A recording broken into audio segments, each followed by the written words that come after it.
Hi everyone! In this video, I'll walk you through the Visual Composer element controls. Every single element in Visual Composer has its own controls. You can access them once an element is added to the page by simply hovering over it. There are 3 different element controls in Visual Composer.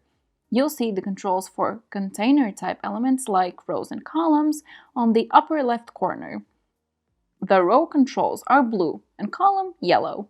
Controls for all other content elements show up in the middle and in the color green.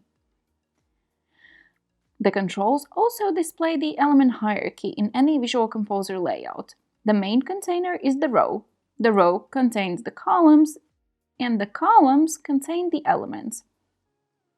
Also, once you hover over the particular element, there will be a border displayed around the element area with the corresponding color, so you know what exactly you're editing. This can be really helpful if you're creating a complex layout. There is also a quick way to access element controls from any place in the layout, and that's with the right click.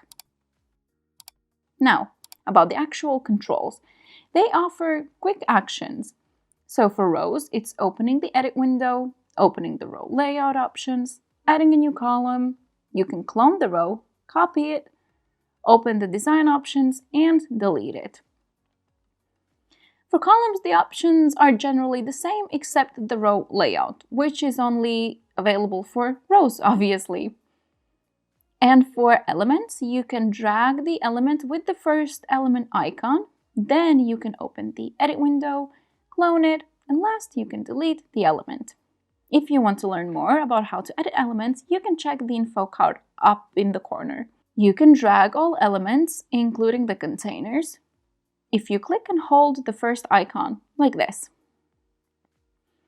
You can drag and drop the last element of the hierarchy, which is usually a content element, if you hold anywhere in the container area.